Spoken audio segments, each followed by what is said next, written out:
Good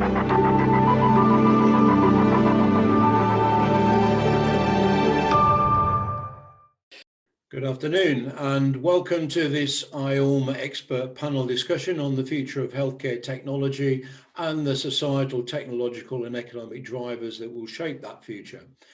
I'd like to begin by saying a few words about IORMA, a global commerce centre, before I introduce you to our wonderful expert panel. The IORMA Consumer Commerce Centre is a neutral resource for businesses and governments that recognise the need to understand and responds to the ways in which the 7.8 billion global consumers are changing in the products and services they want and need and the ways they want to obtain them. These changes are happening globally, driven by developments in society and business and in technology. My name is David Wortley and I have the privilege of acting as the moderator for this exciting topic. As well as being the virtual conferences director at IORMA, I'm also a vice president of the International Society of Digital Medicine. I'd like now to introduce you to our expert panel who have a diverse and substantial experience in the topic. So I'm going to begin with Mike Phillips. Mike Phillips is the Design Development Director at Renfrew Group International. He's an advisory board member at IORMA, and he's been part of the award-winning product design and engineering teams for more than 30 years, hence the grey hair.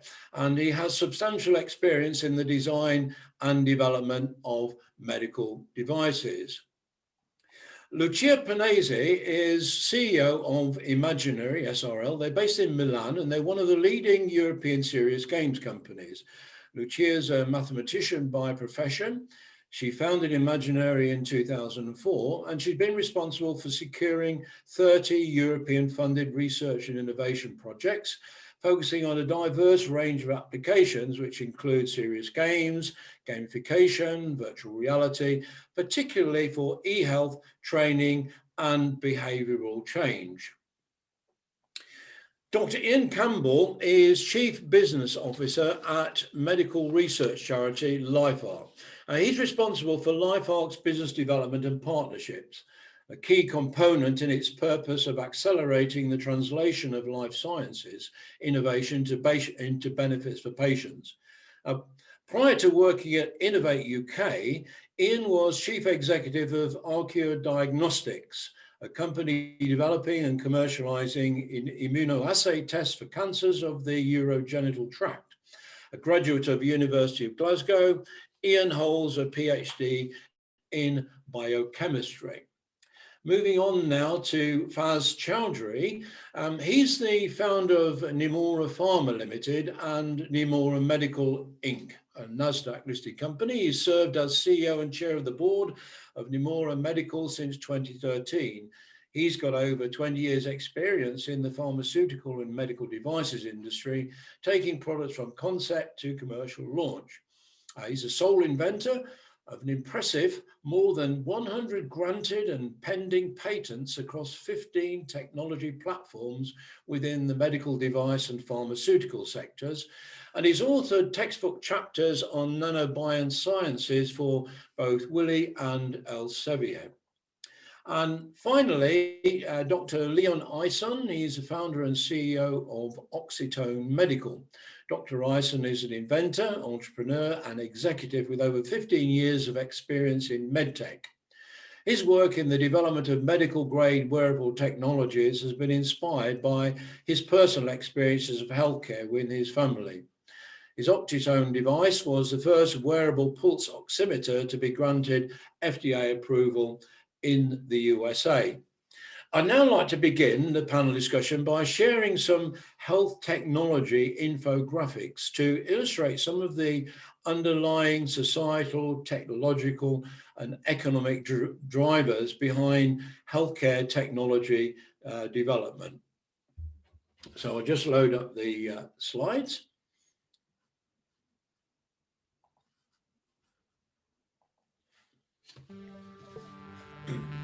So the first of these slides illustrates how the causes of death have changed since 1900. And there are three a couple of charts there. The first shows between 1900 and 1997 how the top causes of death have shifted away from conditions like pneumonia, tuberculosis, diarrhea, etc., towards heart disease, cancer, etc. And there is a website called Death Meters. I put these things up with a note of caution because you never know how reliable these figures are, but generally they follow a pattern which is valid, and that is there is a pattern over the last century shifting away from causes of death from communicable diseases and infections towards non-communicable diseases, or so-called NCDs. The second slide illustrates how life expectancy has changed. Now, the first chart on the top left shows the changes between 1770 and 2012. I was actually quite surprised to see that life expectancy around 1770 was only around 35 years. But you can see over the last century that we've seen massive improvements in life expectancy to the point now where in 2012 in Europe, life expectancy was around 80, falling to around 58 in Africa. Now, this increase in life expectancy and changes in the birth rate has also had an impact on the ratio of workers to pensioners. So we can see that during the period between 1990 and a forecast of 2025, there are now far less people supporting the working population than there were previously.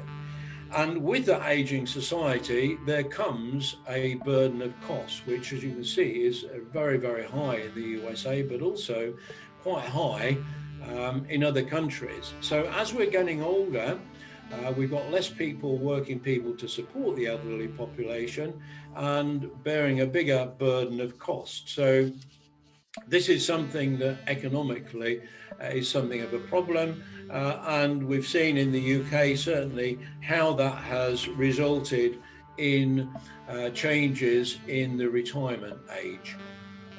The third point I want to make is to do with lifestyle-related conditions and how the whole world is getting fatter. Obesity is a real and major problem. Well before coronavirus, there were many medical practitioners serving a warning that obesity and related medical conditions was going to be a cliff edge over which a lot of national health services would fall. And so we have, even before coronavirus, seen a lot of efforts at trying to reduce the incidence of obesity and lifestyle-related conditions. The fourth point I want to make is to show how enabling technologies that are used within the medical profession have changed in my lifetime. At the top, you'll see the doctor's bag with the typical tools that a doctor would use to measure your pulse rate, your heart rate, your temperature, and your blood pressure. And over my lifetime, digital technologies have made a major transformation in how this information has been captured. The point I want to make here is probably best illustrated by the picture at the bottom right, which shows a medical grade wearable device. So a lot of wearable devices, consumer devices and medical grade devices reflect the consumerization of medical technologies and the availability of these devices, not just to medical practitioners, but to ordinary citizens. And again, I think this is very significant in the way in which technology will go forward. And then the final point I want to make is that we are now seeing some significant problems to do with drug resistance and what is known as comorbidity. A lot of problems have been caused by the fact that a lot of diseases are now becoming resistant to antibiotics. And because drugs are prescribed so freely, we are seeing a lot of instances where the combination of drugs is actually a problem for patients. And it's not common knowledge that in the USA, for example, the third largest cause of death is to do with some kind of medical intervention, not necessarily negligence or anything like that, but the fact that this combination of drugs and the other things associated with it have resulted in a lot of deaths which could have been prevented. And the final point I want to make is that with this prescription of drugs for particularly things like stress and mental health problems is resulting in addiction problems. So all of these things are underlying concerns for the way in which we're moving forward. So now I want to begin the session proper, and I want to ask the first of our panelists to talk about his view of the way in which things are developing. So I'm going to bring in Mike Phillips now. Now, Mike, you've worked on the development of products with medical and health applications for many years. We go back quite a long way. I'd like to share some of that experiences with the challenges these products have sought to address and how you see the future of medical technology over the next few years. And I believe you've got some slides to show, Mike. So over to you. Yes, thanks very much for asking, David. And let me just make sure I can share my screen with you. Let's start this off. Tell me when you can see this. We can see you've started. We can see it now, Mike. And what can you see? Well, we can see the PowerPoint slide. It's not the individual slides. You're seeing your slide view. You need to actually the screen you need to share is actually a slideshow. So you need to start your slideshow and share your slideshow screen. That's it. All right. So let me just give me 1 second.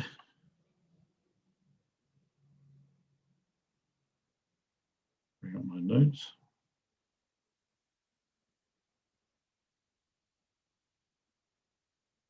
Yeah, apologies, technical hitch. Yes, we did see your opening slide full screen, which was good, which is what we wanted. That's it. We can see it now. You can advance your slides. You click with your left mouse button, but you have to click twice to go from the first slide.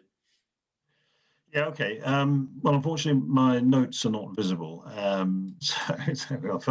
So what we, just to put us in context, we're a design business, and without making a pitch, what I want to do is share with you some ideas that we've developed with other or cleverer people than ourselves, and we focus on making technology usable and useful. But I've divided my 5 minutes into a couple of sections. The first is technologies that we've come across that will help us through the pandemic. And the second is technologies that will help with the fight against other diseases of the type which are threatening to overwhelm the NHS generally. I'm likening it to a iceberg field that we're going through at the moment, but it's obscured from view by a pandemic, but there is a huge demographic tidal wave, to mix my metaphors, on the way, which we're all familiar with. So let me just advance this slide. Okay, so a couple of examples with diagnostics in COVID. We've worked with Microsense DX on the rapid prep diagnostics set you see here, but we've also been working on breath diagnostic systems and other rapid diagnostics with universities in different parts of the world, including Saudi Arabia currently. Okay, so this is jumping about a bit now. The project we worked on with Faz Chowdhury, and you might want to mention this. And the reason I put it in here is it's a solid phase microinjector, which is designed for very low cost vaccinations, and being solid phase is not requiring refrigeration. Now, I don't know if there's any possibility of COVID vaccine becoming available in solid phase anytime in the near future, but this is an interesting development, costing just pennies, which can be distributed en masse around parts of the world that don't have adequate refrigeration. You'll see the small pyramid shapes there. They are there to blunt and distract the senses from the needle being injected in order to help compliance. So there's some interesting stuff there. We've worked for a number of years with infection control and how technologies can be used to reduce infection spread in general. Back in 2009, there was a crisis proportion of healthcare associated infections. And we looked with the Department of Health and brought down a number of teaching hospitals at how we could reduce infection spread through the air. And we were using research into aerosol spread and particle spread, which has become sort of common parlance. And it's very interesting how it's now in the public domain, the language of aerosols and aerosol spread, whereas at the time it was a particular specialism. So with brought them down, we looked at how to control the flow of air around a patient's bed in order to keep what that person has to themselves within the hospital. And this type of work showed that it was possible to trap 99.8% of particles in the target size. So there are technologies like this that we can employ or deploy to reduce infections in general, because infections, in fact, remain a major challenge across Europe and the world, with billions of pounds of litigation and thousands of needless deaths. Infections I'm showing this as an example. Is a surgical robot developed by Cambridge Medical Robotics, and they show that by moving towards laparoscopic surgery, which is minimally invasive surgery, as otherwise known, if they use and employ these robots more widely, it makes that available to the general public in much greater numbers. So we're talking at the moment about 50% possible. This greatly increases the numbers that are would be able to receive laparoscopic surgery. Now, the infection rates would be reduced greatly simply by the introduction of larger numbers of a high percentage of laparoscopic surgery. So coming on to the second part of the technologies, which are those to fight the demographic problem of huge increases in obesity and diabetes and related conditions. We've designed a number of technologies with companies such as Aseptica in Cambridge. There's a pulse oximeter linked to a smartwatch, and I know Leon has a device in a similar area which you might want to talk about. But this is designed to allow constant monitoring, and for COPD sufferers, it can allow the doctor to remotely change the meds, keeping the patient out of hospital. By constantly monitoring, you can improve, reduce bed blocking, and you can improve the lives of patients significantly. Whilst we worked with Ian Campbell's company, who's chairman of a spin-out from Oxford University, Oxford Medical Diagnostics, on a breath diagnostics device, which monitors VOCs, volatile organic compounds, on the breath. Now, there's potential with this type of device to monitor all sorts of metabolic conditions, and Owlstone, we know, are working in this area. So again, constant monitoring of even conditions of gut biome, which are showing an increasingly important role in not only many physical conditions, but mental health too. So fantastic area of emerging research, which if we could provide better constant monitoring of, we could treat the conditions more easily. Are there means of, this is finally, are there means of tying up constant monitoring, combining constant monitoring and diagnostics with the delivery of a treatment? This is also an increasingly interesting area of research. Combination products that would both diagnose and respond. Now, this example here is actually a smart, based on smart material, an implantable pancreas, which automatically monitors insulin and blood sugar, and delivers insulin in an organic fashion, mimicking the pancreas. So it doesn't require any monitoring; it does it itself. So a very smart bit of technology that we worked on with university. So apologies for not having access to my script, but let's just briefly a little look at a few technologies that are in both areas of addressing some of the COVID projects that we've been working on, and those that relate more to the underlying problems that we're facing in the NHS. So the answers, though, or the questions that we should pose for this is, how do we incentivize these technologies to be delivered into the NHS? What are the methods that we must employ to increase adoption? Because if we can't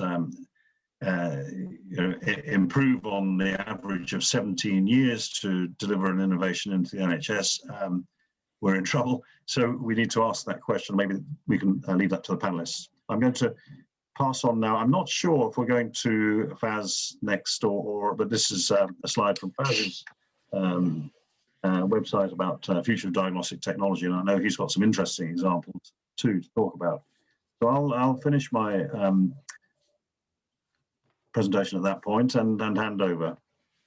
Okay, thank you very much for that, Mike. I will hand over to Faz, a nice little segue. And Faz, now you've got a background in pharma and medical devices. I wonder if you could share your thoughts on how the pharma industry has responded to disruptive digital technologies and how you see the sector developing in the future, especially with issues like comorbidity. Sure, thank you for that, David. So I guess, pharma and med device, they are quite different things in the sense that if you embark on development in pharma, if it's a new chemical entity, you're looking at 10 to 15 years of development before you get a drug to market. Whereas with medical devices, it's still several years, but it's a lot sooner than, say, with actual pharmaceuticals. So in terms of how digital is impacting pharma and med device, I guess it's in slightly different ways. But let me just start by saying very briefly, with regards to pharmaceuticals itself, the application of any technology, the way, at least the way we've always developed product and addressed issues, is by looking at, well, what are the unmet clinical needs? Where are the gaps? Where are the inefficiencies? And that's what's really driven the innovation that we've always come up with. When you look at digital health, first thing to ask in pharma is, well, okay, how can digital be applied to pharmaceuticals? So if we look at the most obvious, and that is, I don't know the exact figures currently, but if we go back a few years, I know that it was about 15% of costs of any healthcare provider, whether it's the NHS or insurers in the US, etc. It's about 15% of their entire budget is spent on managing the complications arising from non-compliance, because it's very difficult to have people comply with medication regimes. And this is a huge opportunity for digital medicine, basically, to essentially disrupt that space by enhancing compliance. And that can be done in any number of ways, as many ways as you can conjure up, basically, because the point being that this is now about creativity. It's about how do you, first of all, keep people informed? How do you educate them? How do you motivate them? Ultimately, if you can allow people to understand the consequences, the ramifications of them not adhering to their medication according to the regime that's been set out, then they're more likely to comply. And digital is, of course, a fantastic means of scaling an operation like that. And secondly, let's look at something like antibiotics. Take one tablet to be taken 3 times a day, for example, right? And we know that you have to complete your course, otherwise you can have resistance or whatnot. Now, here's the thing. To most people, taking a tablet 3 times a day is breakfast, lunch, and dinner. That's not 3 times a day, is it? That's 3 times in the space of 12 hours. And when you look at the drug plasma levels, that's very different to what an actual 3 times a day in terms of once every 8 hours means. And again, through digital means, you can educate people very quickly in a scalable way so that they understand what is meant by that. So it's really about not only being able to educate them as to why they should be adhering to medication, but also how they should be adhering to it. And in fact, there are companies in this space that have been set up by entrepreneurs that are being swallowed up or being acquired by large companies, just purely in the adherence space. And there are some that go as far as to provide digital means to actually provide education on training people on how to use devices, for example. And by devices, I'm talking about injector devices to inject medication, because even there, you've got a huge gap.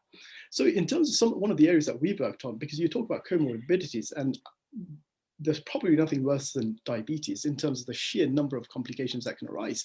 You have cardiovascular complications, you've got diabetic retinopathy, kidney problems, liver problems, so many complications that can arise as a result of diabetes.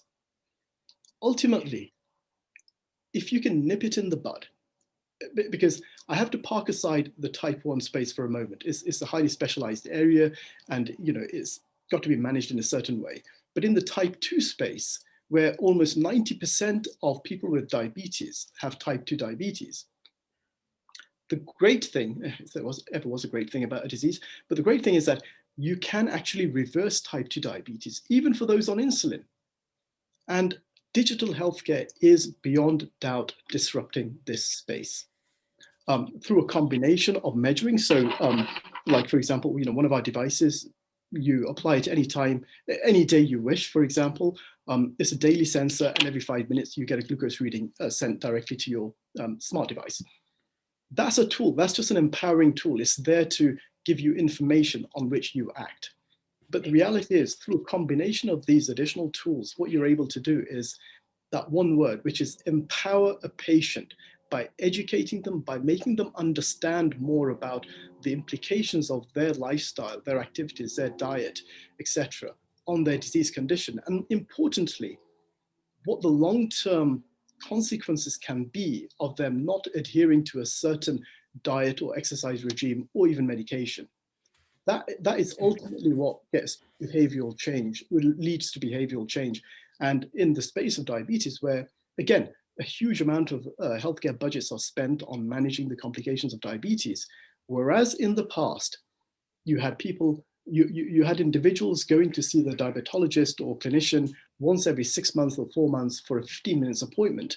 You've almost got continuous care now through digital means. And there is no doubt that there is huge scope for additional innovation in this space, because beyond sensors, beyond digital health, and I'm looking forward to hearing from Lucia later, but gamification is, again, a great way, because you've got to keep people motivated. You've got to keep them engaged, because if you don't, it will just wane away. No matter what technology you develop, if people don't actually use it, don't commit to it, then what's the point of it? And it's a well-known fact that any new app, after downloading it peaks at about 2 weeks and then it drops off. People basically forget about it. And, yes, there are countless apps that people have. So that, in summary, is basically, I guess, what I have to say now, and then I can answer any questions. Okay, thanks, Faz. Well, I could talk at length of this, because I'm one of the beneficiaries of gamification and tackling diabetes. I won't go into the story now, but Lucia will be able to elucidate a lot of the points that you've raised on that. I now want to move to Ian.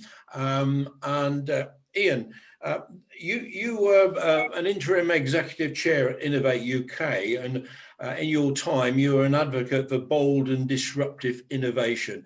Can you share some of the drivers behind medical technology innovation and examples of solutions that have been developed. And how do you see disruptive innovation going forward, and what kind of drivers are we going to have? Thank you, David. I think innovation is like a crystal ball science. So if I know the answers to that, then I could make a lot of money, but I'll give my best efforts to at least send some thought-provoking ideas down the line. I think across all industries and all sectors, there really is a convergence of technology now. And I think solutions are technology agnostic. And by that, especially in the healthcare setting, it's a combination of physics, chemistry, biology, informatics, data, imaging, and really bringing it all together in unexpected packages. So for example, both Mike and Faz have talked about the use of sensors in smartphones. 15 years ago, that would have been considered pie in the sky, but it's been enabled by miniaturization, by improved manufacturing technologies, by the ability to use robotics and data in new ways to deliver novel outcomes. And both Faz and Michael have talked about the benefit of this to the individuals. And I think the other element that's driving changes in medical healthcare is personalization. So taking on responsibility for yourself, whether that's managing your data, as you said, David, in terms of diabetes through gamification and new tools, or whether that is knowing how many steps you are taking in order to reach the mythical 10,000 steps a day. And so what we've seen over time is slowly a consumer pool based on the knowledge and data. And I think that's the biggest difference today, is our access to, use of, and informed decisions by data is increasing all the time, to the extent that we don't really need to create any more data now. We need to translate it into actions, which will lead to the futuristic view of using AI or artificial intelligence and deep learning to change behaviors. And I'm also interested by Faz because I had a background in diabetes.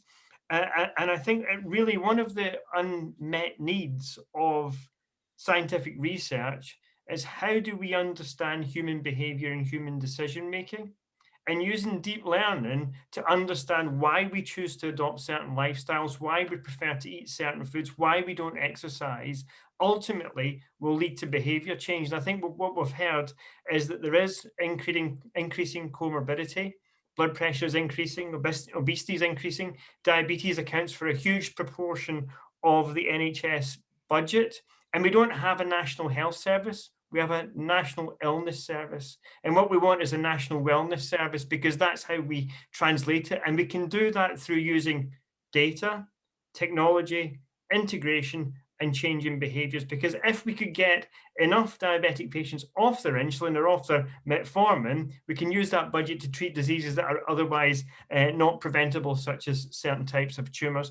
So looking at that, how do we look to the future? And we look at it in three ways, I think.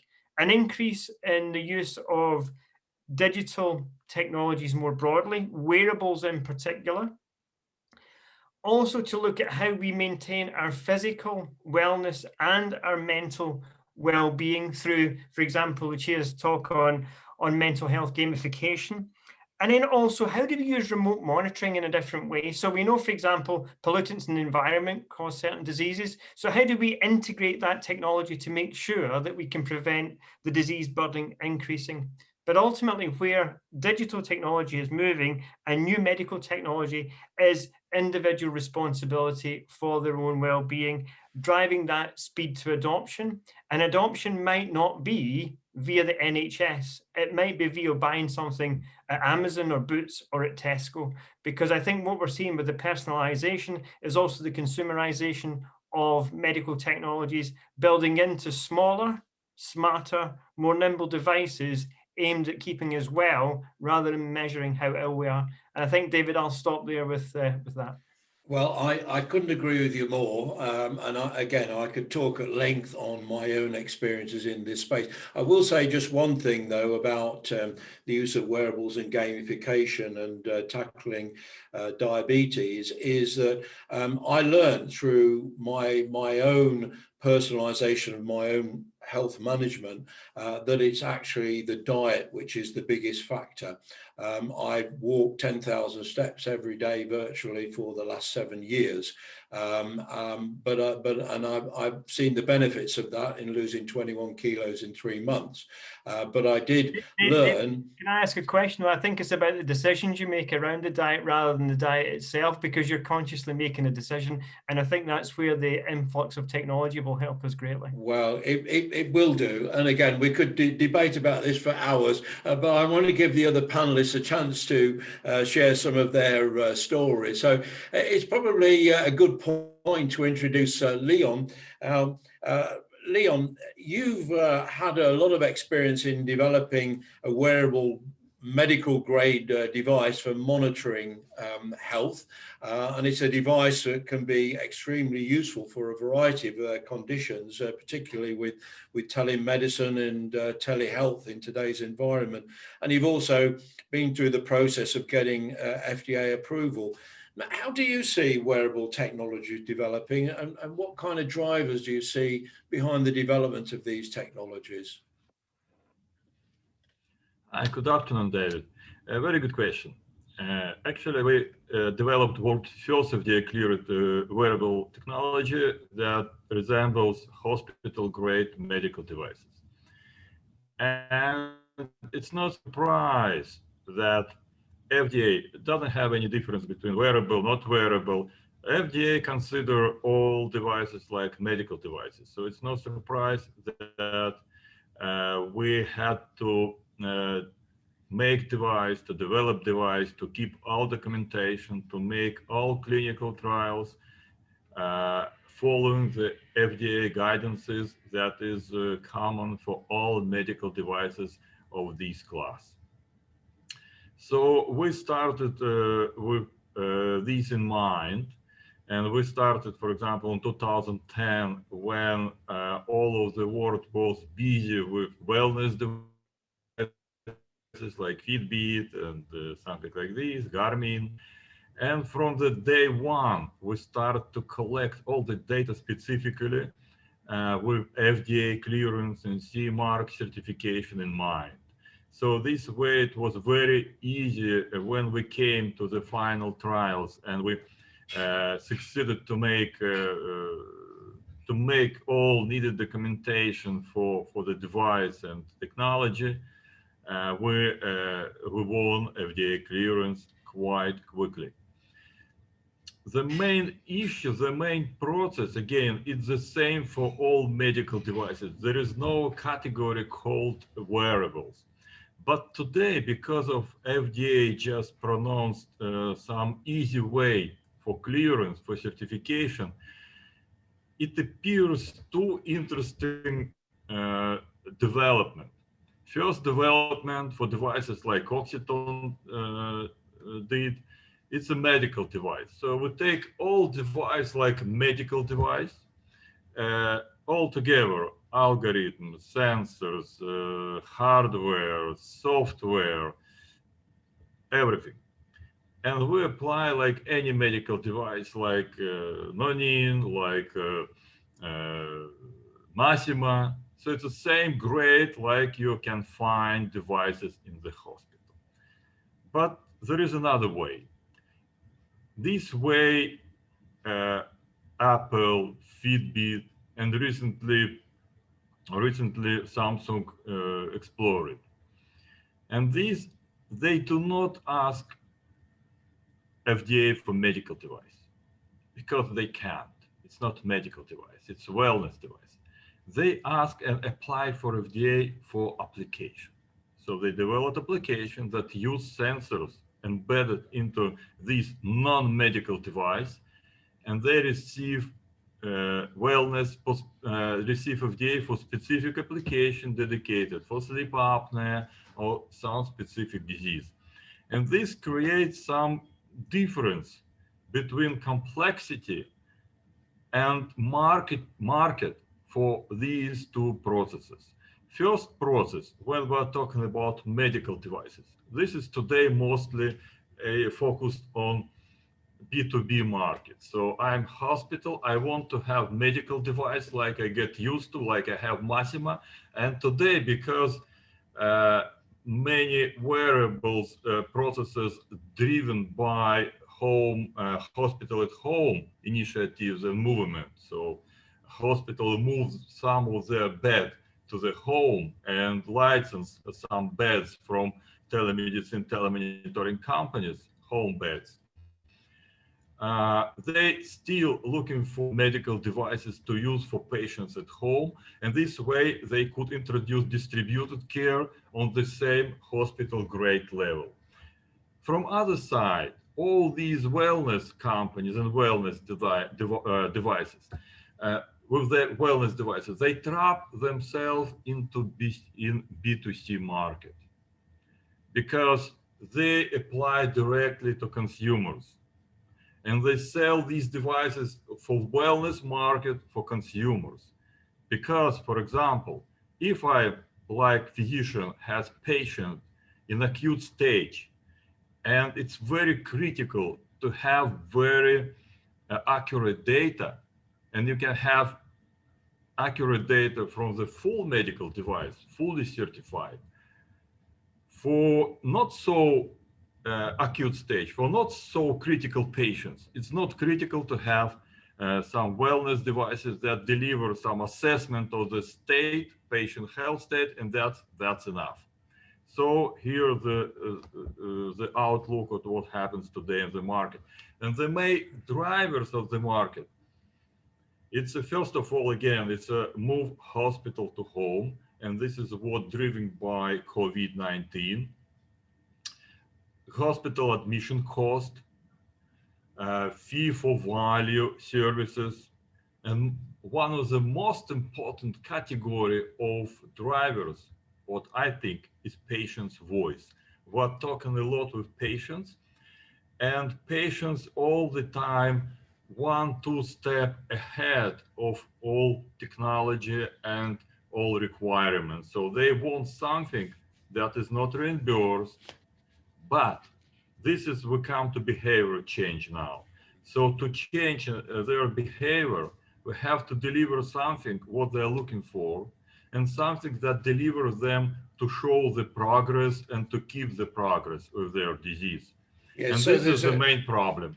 Yeah. So there's a differentiation between the what you might describe as the B2B marketplace. We're talking about medical devices, which are primarily targeted at the healthcare professionals, hospitals, etc., where they particularly need to do continuous care or acute care, and then looking at preventative healthcare with consumer devices like Fitbit. I wear Fitbit to monitor my physical activity, which again may be making a contribution to tackling things like obesity and lifestyle related conditions. We're running a little short on time, so I want to move now to Lucia Panesi. It's probably everything, the scene's been set for you, Lucia, because as an expert in gamification, you've been involved in quite a number of projects where you are using technology to influence human behavior as being a very important part of the therapy. So Imaginary has been one of the leaders in the use of serious games in these applications. Could you just say a little bit about gamification and technology and the kind of medical challenges that these address? I know we've had a little bit of an introduction to that. And what are we like to see going forward? Yes, thank you, David. Actually, I think we're facing very exciting times in this topic. We've been into the gamification area since 17 years, and you see the difference. So first of all, gamification means using games elements in processes that have nothing to do with entertainment, just to use the words with the same meaning for everyone, to be on the same page. So you can do gamification or also using games in health related issues. You can do a lot. Actually, what we've heard from our colleagues here has always revolved around behavioral change. And actually, I agree there. the scene you have set with the slides has shown that actually we have to involve patients into their own health journey. So we have to empower patients, and we have to do that through explaining to them what they have to do, explaining to them the consequences of their behaviors, explaining to them what they need to change to have a better quality of life. So actually behavioral change has a lot to do with motivation. And gamification and using games is all about motivating people. So the point is that you would interact with the technology and you would keep on using it. So adhere to some, I could call it digital therapeutics or therapy using digital technology, only if you understand it, if you can relate to it, if you see the point, if you understand the feedbacks, if you think it's maybe even a bit fun and entertaining. Not forgetting what you're doing. So the point is not that patients should forget their health journey, but just the contrary. They should think there are some interesting, fun aspects there that they want to go on experiencing or monitoring. So in these 17 years, we have been involved in quite some EU-funded research projects. So actually big experiment areas or validation projects, I could call them, where multidisciplinary teams have been working on very many health issues, from children with cystic fibrosis, for example, and we had to create a game to take them through their everyday life in order to try and avoid even plain mistakes. I mean, it's children with quite a severe disease, and making mistakes like eating a cake at a birthday party, something like very plain and normal for children to do, can have quite some severe consequences for them. So you have to understand how to take them through this journey of changing their behavior and maybe influencing also their peers, because we've been talking a lot about patients and let's say the direct or the people who receive directly the health message, but there's also the community around them, the carers, their families. So very often all these kind of people should be included in the health experience of a patient, because that facilitates a lot their surroundings and their way of living. Another example that I can tell is about Tailor Rehabilitation. So while giving a game to a child or a family to go with the everyday life is quite easy in a way. If you think of Tailor Rehabilitation game-based, so not only cognitive, but also the motor side of rehabilitation, means that you give it to professionals and that they have to seamlessly embed such a technology into actually new working processes in quite complex medical areas. So you said there were challenges, David. One of the challenges is, I think, when you develop these solutions is not only that you need a multidisciplinary team being able to catch and understand patients' motivation and then build a solution that is scientifically sound on one end, but also interesting, engaging, and motivated on the other side. And the two have to go together. But then again, you have also to study how to really seamlessly embed those solutions into medical processes, which probably also need to be changed. So we see quite some new research projects, like we are involved in the V-Care project, for example, where they study virtual tutoring systems for patients at home, where gamification or game-based therapy is one of the components. But the point is really how to, connect in a way. We always talk about connected care, the clinical area or the clinical team, the specialist team, with the patient's homes, and with very many different aspects of data collection, of entertainment, of exercise, of prediction of what might come. So I think one of the future aspects will not only be to combine the scientific side and the entertainment side, but also, for example, how to combine all the different components that we have into really a seamlessly combined and connected solution to really make a difference in the whole health setting, not illness setting, as somebody said before. So I think this will be one of the challenges that stays before us. Yeah, thank you very much for that, Lucia. I think there's a lot of points that have come out of this that we're really not going to be able to do justice to it in the 10 minutes that we have left for this webinar. So maybe we can organise another one to follow on from this. We've had a few questions in from the participants. I don't know whether you can read all of these. We've had somebody hasn't answered the question about innovation selling themselves if they save costs to the NHS. That unfortunately, in my experience, has not been the case. I don't know whether anybody else in the panel wants to share their experience of the difficulties of being able to find a good business model that enables a lot of these solutions to be paid for. One of the problems with digital technology, it seems to me, when you compare what happens with pharmaceutical products, for example, and digital projects, is that with pharmaceuticals, as Faz mentioned, you're talking about several years before you bring a product to market, and there's so much clinical validation that has to go on behind the scenes, a huge amount of investments in research and development before you can get a product into the market. Now, as Leon indicated, those timescales for digital medical devices have been shortened.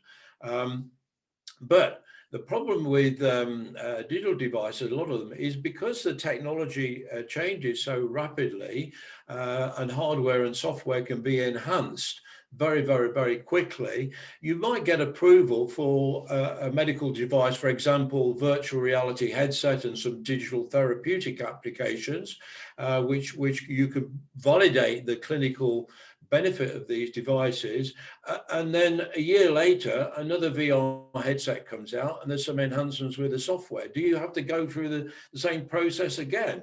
Whereas with pharmaceuticals, once you developed a product, once you developed a drug, that drug then presumably will continue to have normally a similar kind of effect for many years to come. I just want to touch on one point, which is related to something that Mike showed on one of his slides, and that's the use of technology to be able to monitor, for example, blood sugar levels and give an insulin injection automatically based on the condition of the body. Now, this really is a different approach to gamification. You're actually taking away the responsibility for managing that person's diabetes away from the person, and you're handing it over to a combination of technology and artificial intelligence. Is this likely to be a way forward, Mike?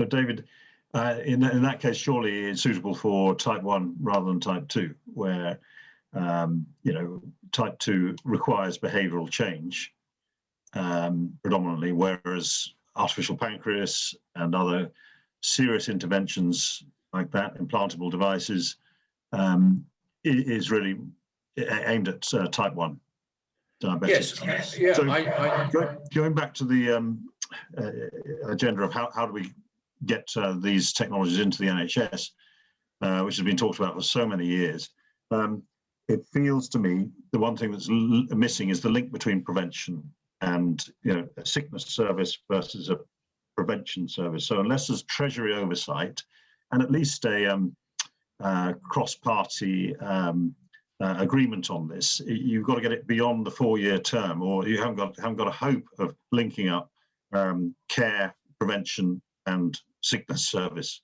And until they are, you don't see the reward. You don't link the reward to the cost.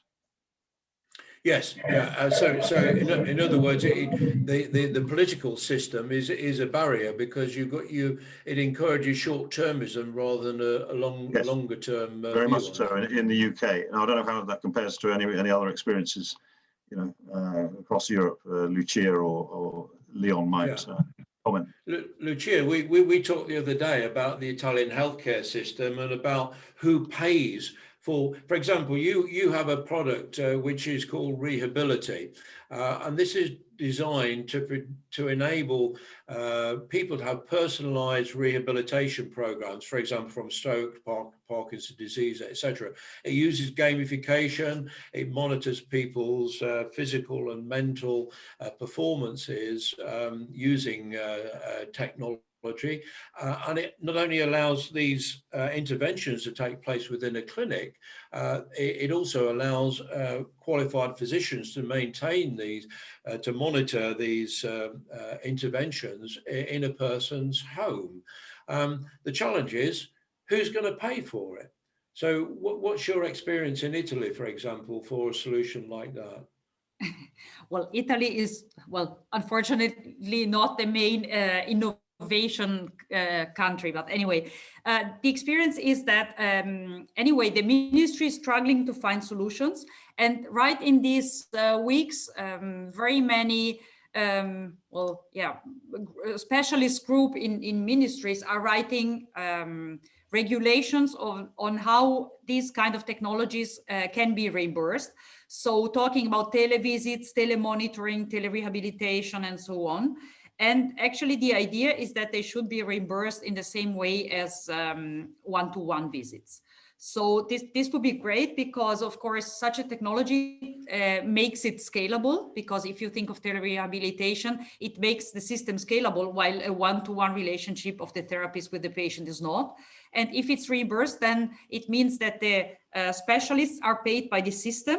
The patient doesn't need to pay anything. And actually, we can then get some of the license costs covered by the clinic through the reimbursement policies. Yeah, so that's a root behind the problem.